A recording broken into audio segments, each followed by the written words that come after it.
የሰው ልጅ ብቻውን እንዲኖር አልተፈጠረም። ወዳጆች ያስፈልጉታል። እውነተኛ ወዳጅ ለማግኘት ደግሞ ይህ ቪዲዮ ጠቃሚ ስለሆነ እስከ መጨረሻው ይከታተሉ።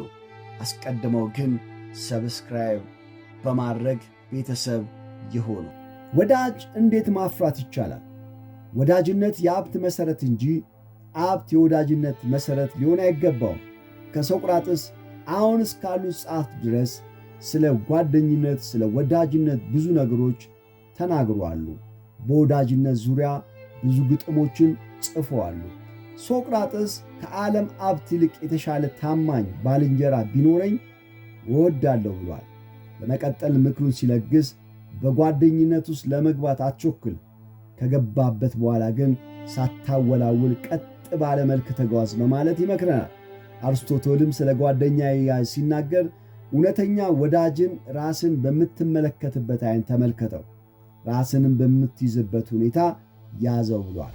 እውነተኛ ወዳጅ ማፍራት መታደል ነው። ምክንያቱም ጓደኛ መስተዋት በመሆኑ ችግራችንን፣ ጉለታችንን ይጠቁመናል። ቀጥሎ ወዳጅ እንዴት ማፍራት ይቻላል የሚለውን እንመልከት። አንደኛ፣ ሰዎችን ፈላጊ ሁን።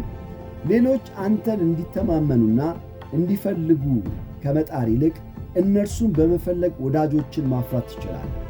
እነርሱ ወደ አንተ እንዲመጡ ከመጠበቅ አንተ ወደ እነርሱ ሂድ። ሰዎች ሁልጊዜ ለሚፈልጋቸው፣ ለሚያከብራቸውና ቦታ ለሚሰጣቸው ሰዎች ልባቸውን ይከፍታሉ። ለእነርሱ ትልቅ ቦታ እንዳለ አሳያቸው። በችግሯቸው ጊዜ አብራቸው ቁም። በደስታቸውም ወቅት ተካፋይ መሆኑን አትርሳ። ለመፈለግ መፈለግ ይቀድማል። ወዳጆች እንዲኖር አንተ ወዳጅ ሁን። ሁለተኛው፣ ለሌሎች ሰዎች መልካም አድርግ። ይህ ማለት የመጀመሪያው መመሪያ በተግባር ላይ ስናውለው ማለት ነው። ሌሎችን በመርዳት የምንቀበለው ትልቅ ሽልማት ቢኖር በልባችን ውስጥ የምናገኘው ደስታ ነው። ሰዎችን ከመርዳት በላይ ወዳጅነት የሚያጠናክር ሌላ ነገር የለም። ሰዎችን በሚያስፈልጋቸው ጊዜ እርዳ፣ በሚያስፈልግ ጊዜ ይረዱሃል። ሦስተኛው፣ ታማኝ ሁን። ቃል ኪዳኖችን በመጠን አድርግ። የገባውንም ቃል ኪዳን በታማኝነት ጠብቅ። ታማኝነት ወዳጅነት ለማፍራት ያለው እገዛ ከፍተኛ ነው። የእንግሊዝ ጠቅላይ ሚኒስትር የነበረው ዊልያም ፔት ዳኒ የተባለ ታማኝ ወዳጅ ነበረው። በዳኒ ላይ ትልቅ የሆነ መተማመን ነበረውና ስለ እርሱ ሲናገር ዳኒ ተናጋሪ አይደለም፣ ብዙ ቃላትም ካፉ እንኳን የሚወጣ ሰው አይደለም።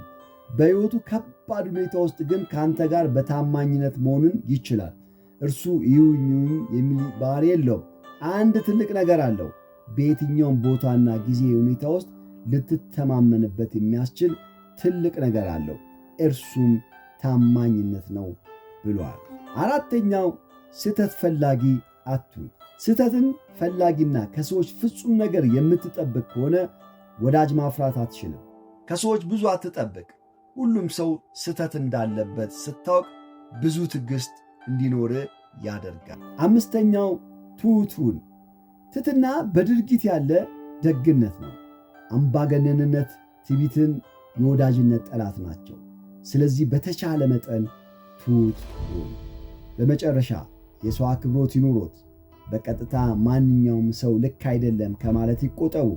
ስህተቱን ፈጥነው ቢቀበሉ። ስህተት ባይኖር ኖሮ የእርሳስ ጭንቅላት ባላስፈለገ ነበር። በሚናገሩበት ጊዜ ተረጋግተው ይናገሩ። ነገሮችን ከሌላ ሰው ስሜትና ፍላጎት አንጻር ለመመልከት ይሞክሩ። ማንኛውም ሰው ሊሳሳትና ችግር ሊፈጥር እንደሚችል ይመኑ። ባለቤቱ በሌለበት ቦታ ጥሩ ያልሆነ ነገር ለሦስተኛ ወገን መናገር የወዳጅነት ክብርን ይነካል። የወዳጆች የሆነውን ሀብት፣ ዕውቀት፣ ቁሳቁስ፣ የሚወዱትን የሚያከብሩትን ነገር መተቸትና ማጣጣል ወዳጅነትን ያሳጣናል። አመሰግናለሁ።